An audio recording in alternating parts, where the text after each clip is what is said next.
To an overhead observer, the street pattern of Detroit presents a strange mosaic of conflicting systems, which seem to start and end with no apparent reason, and to have no relation with each other. However, the twists and turns have their historic explanations.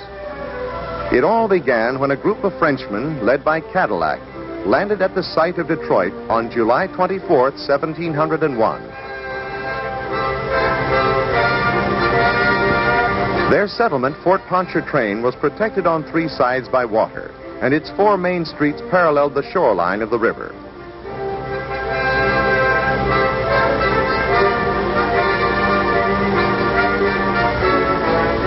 Cadillac's wise Indian policy helped Detroit to become an important fur trading post. The site, which provided a narrow crossing in the Great Lakes system, was a focal point for Indian trails, even before the white man. With its new function as a trading center, more trails were worn through the wilderness.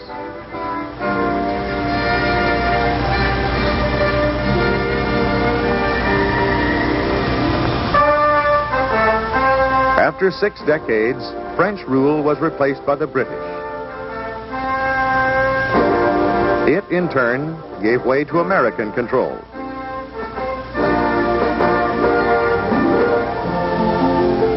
When the newly appointed American administrators arrived at their Michigan territorial capital, they found that a tragic fire had completely destroyed the city on June 11, 1805.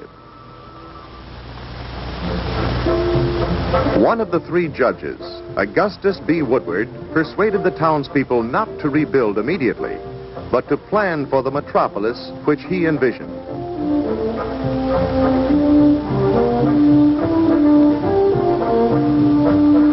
His plan was based on an equilateral triangle 4,000 feet to a side.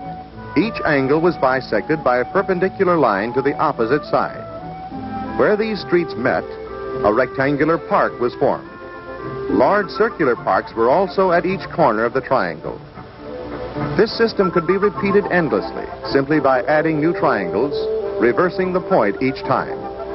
The plan called for a park interrupting each major thoroughfare every 4,000 feet.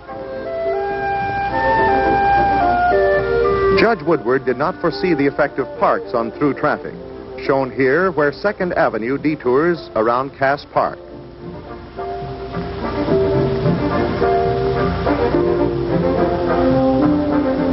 The plan was opposed because of its conflict with old property lines, its maze of angles, and the arbitrary method used to determine the width of the streets.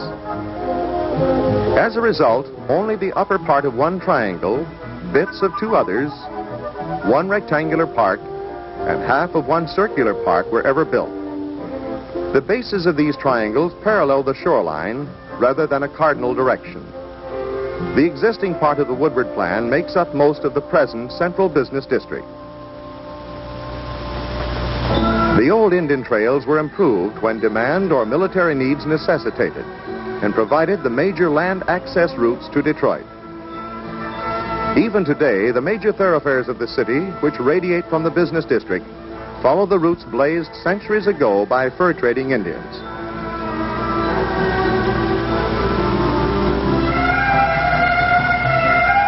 These major routes connected rather smoothly with the remnants of the Woodward plan, with one exception.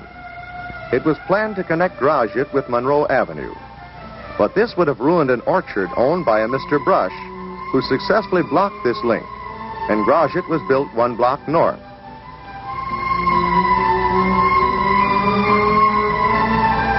As a result, thousands of motorists each day must make 2 turns. A turn to the left avoids the old orchard site. Traffic then travels northward along the west edge of the former grove.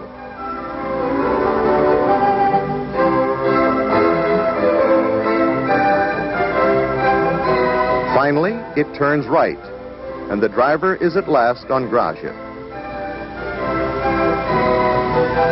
The old French farms were long and narrow to give each farmer access to the river, at that time the only sure means of transportation.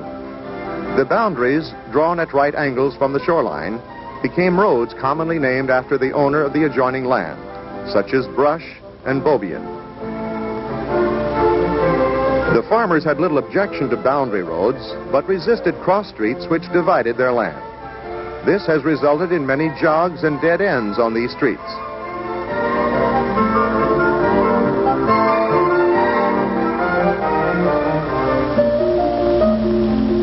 Thus, whereas Detroit has an adequate system of routes extending from the shoreline, many cross streets, such as Verner, were built in fragmented bits and are not smooth traffic ways.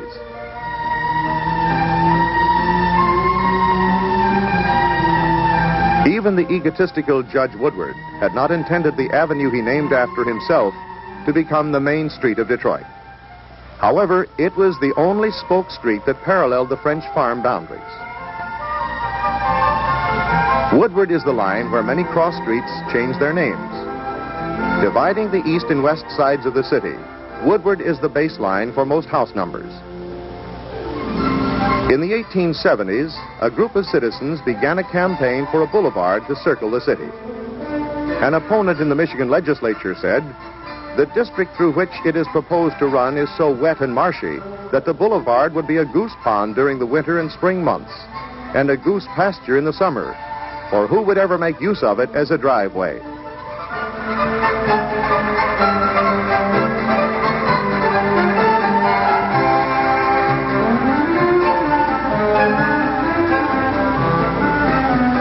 When, in spite of all opposition, Grand Boulevard was built, it too followed the traditional property lines, and for the most part is either at right angles or parallel to the river. The exact route was determined by public-spirited citizens who donated 9/10 of the land that was used.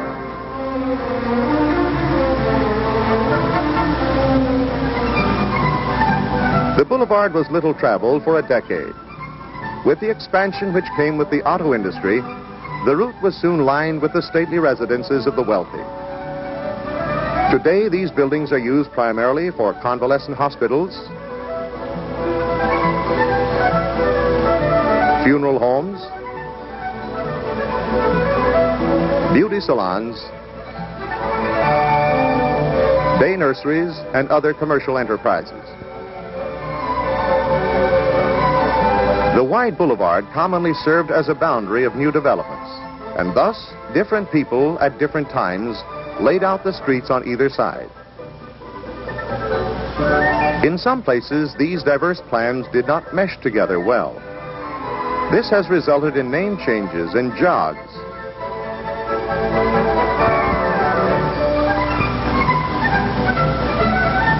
A good example is 2nd Avenue, one of the city's busiest thoroughfares, where it crosses Grand Boulevard.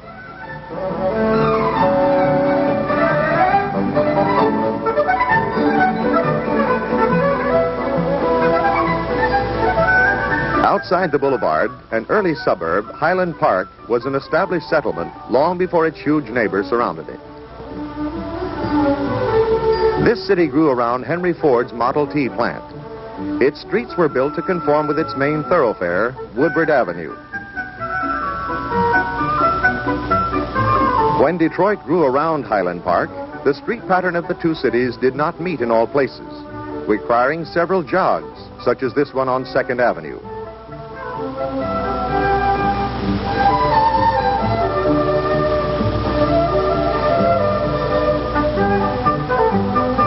Not only is there an offset at the city boundary, but the older Highland Park streets are narrower than those of Detroit.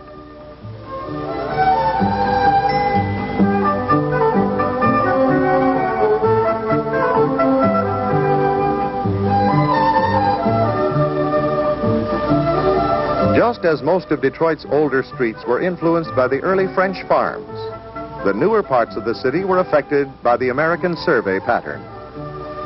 By this time, river frontage was no longer necessary, and the shoreline was completely ignored. The land was divided into square-mile sections, using a grid of strictly north-south, east-west lines. The major service roads followed the section lines so as not to cut through farms. The line drawn due west from the old City Hall was considered 0-mile road. It is now called Ford Road. 1 mile north is Warrant Avenue. And then Joy Road, Plymouth, Schoolcraft, Fenkell, McNichols, 7 Mile Road, 8 Mile, and so forth. As this area was urbanized, homes developed primarily along north-south streets. Even major arteries in this direction maintained the residential character in the form of apartment or duplex homes.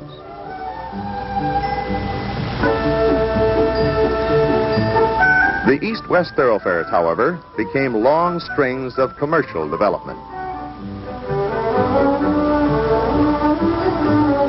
One reason for this pattern of growth might be that the commercial streets have an average of 16 cross streets per mile, along which almost all of the homes of the area are built. The residential routes have only 5 cross streets per mile, along which are very few homes.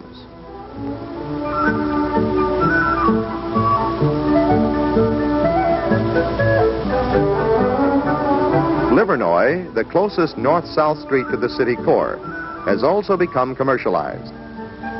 It is one of the major used car centers of the world.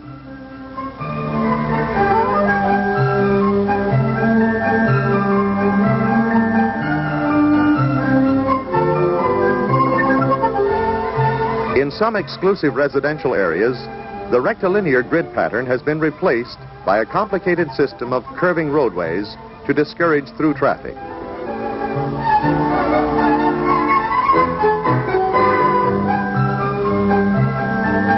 Many of Detroit's traffic problems are located at points where grid and shoreline systems come together.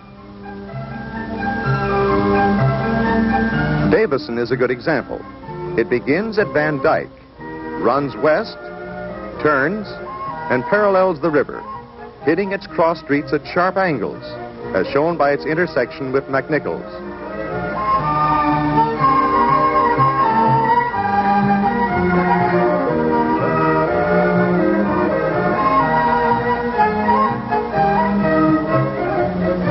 Davison continues in this direction until it reaches Livernois, where it turns due west again. It doesn't come out exactly on a mile line, however, and through traffic must shift 1 block north to Schoolcraft, 4 Mile Road, as Davison, as shown here, changes at Wyoming from a 6-lane divided highway to a 2-lane side street.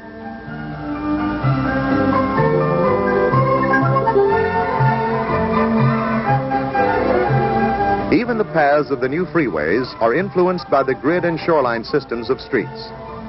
It is cheaper to use existing routes as part of the right-of-way than to cut across the present pattern.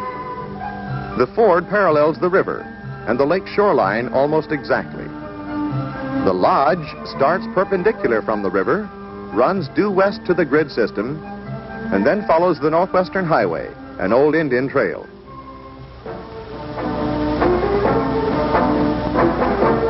We have seen that Detroit has had 4 basic patterns of growth. The downtown area, which is a small part of Judge Woodward's plan. The major spoke streets, whose routes were based on old Indian trails. Streets at right angles to the shoreline along old French farm boundaries and their perpendicular cross streets. Finally, the north-south and east-west streets of the grid system. Even the recent freeways have conformed to the historic routes which have formed the basic pattern of the city of Detroit.